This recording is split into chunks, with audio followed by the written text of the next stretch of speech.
Magpatuloy sa video ko ngayon ay shoutout muna sa dalawa nating kababayan. Unahin ko to si JCM, waiting ng employer at malapit na nga ang massive selection ulit ngayong buwan.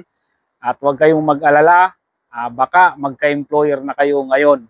At pangalawa ay si Jenrick Arcelia. Siya ay nag-aaral ng Korean language. At ang tanong niya ay ilang beses daw ba pwedeng tumatanggap ng estudyante ang mga KLC.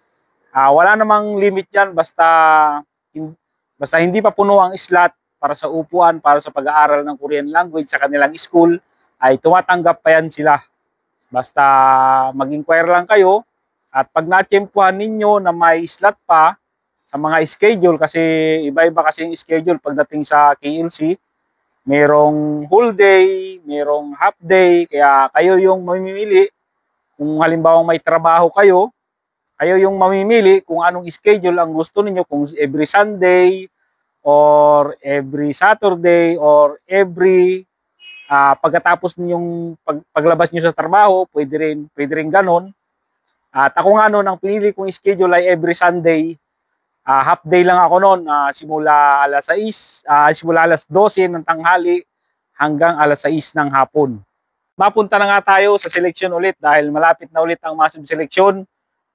Yung balita tungkol sa mga TNT dito, dahil nga halos sunod-sunod na yung mga crackdown dito, dahil parang humihigpit na sila ngayon ulit pagdating sa TNT. Parang gusto nilang halos ubusin yung mga TNT dito na hulihin. May napanood nga ako sa video na kahit sa kantin ay pumapasok yung mga para manghuli ng TNT, Minsan habang kumakain, may pumapasok bigla sa company na mga manghuhuli ng TNT. So, sa totoo lang ay hindi naman talaga nila kayang hulihin lahat ng mga TNT dito. Parang gusto lang bawasan. At syempre, may epekto ito dun sa mga naghihintay ng employer. At may epekto to, malamang madagdagan yung i-hire kasi nga maraming nahuhuli ng mga TNT dito sa South Korea. Syempre, magkakaroon ng epekto yan sa inyo. Halimbawa, madadagdagan talaga yung mga i-hire.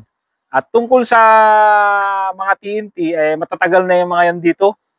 At nung umpisa pa lang mag-aral ng Korean language, ay may mga TNT na talaga dito. At wala namang problema, halos nakaalis naman kami lahat dun sa school na pinapasukan ko kapag trabaho dito. At kumbaga may epekto man pero konting-kunti lang kasi karamihan naman ng company dito sa South Korea ay hindi naman sila kumukuha ng TNT.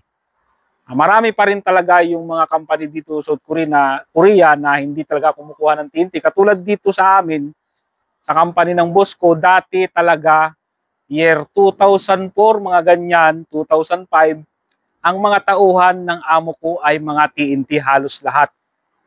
Tapos nung nahuhuli na yung mga TNT dito, kasi ang pagkakasabi sa akin nung inabutan ko dito na Pinoy na may nakasama siyang mga TNT dito, ang sabi ay parang pinagmulta yung amo namin dahil nga nahulihan ng TNT dito. Simula nun nadala na yung amo ko at hindi na siya kumuha ng TNT. Puro legal na yung kinukuha niya. Kaya dun sa mga nag-aalala na baka hindi sila masilik dahil nga sa yung ibang company dito yung kumukuha ng TNT, ay huwag kayong mag-alala tungkol dyan kasi ang maraming company dito sa South Korea ang hindi talaga kumukuha ng TNT. At kung totoo man na may penalty, ay siyempre yun yung iniiwasan nila. At meron din namang company dito na halo. Merong may TNT ang empleyado at merong legal. Kung sino mang TNT ang maliligaw dito sa aking YouTube channel at makapanood ditong video ko, ay ang masasabi ko sa inyo ay hindi lahat ng tao o hindi lahat ng mga naghihintay ng employer sa Pilipinas ay kaya kayong intindihin. Ang unang-una dyan ay may kanya-kanya tayong pangarap. May pare-pareho lang tayong gustong makaangat sa buhay, mabili yung gusto, mapag-aral ang mga anak, kaya hindi kayo lahat kayang intindihin ng mga naghihintay ng employer o yung mga tao sa Pilipinas. Kahit saan padaanin ay hindi talaga patas maging TNT dito. Illegal pa rin yan.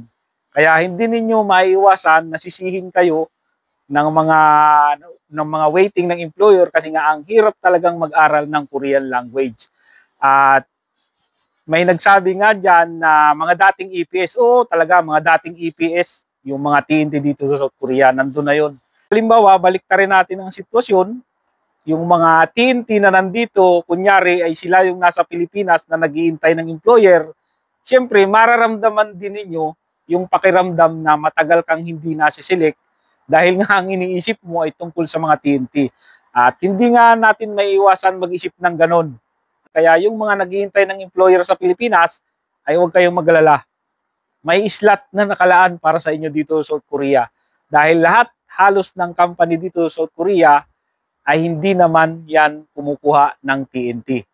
Mangilan-ngilan na lang yung mga company dito sa South Korea na kumukuha ng TNT. Kaya huwag kayong mag-alala, sa darating na seleksyon ay baka magka-employer na kayo. Marami pang darating na seleksyon ngayong taon.